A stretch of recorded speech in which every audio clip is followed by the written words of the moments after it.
Stepping into Vietnam felt like stepping into the past, a recent past, a past that still haunts the present of many.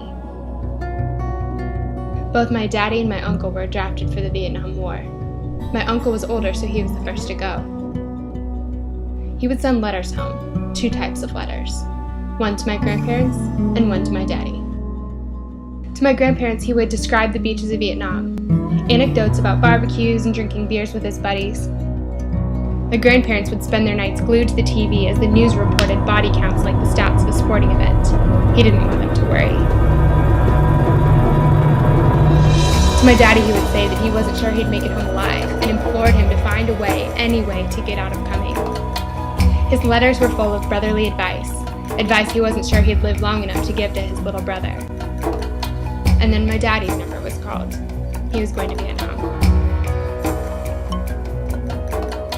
And then one day, right before he left, orders changed.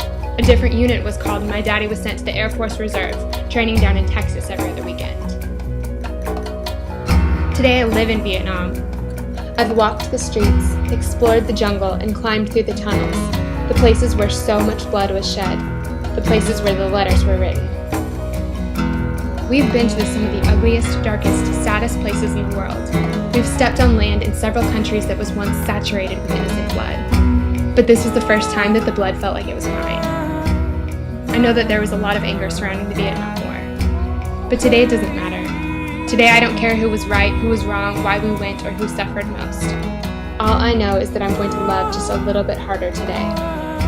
Because on behalf of my daddy and my uncle and all of the Americans and Vietnamese that lost their lives during that war, that's the best thing I can do. Let us pray.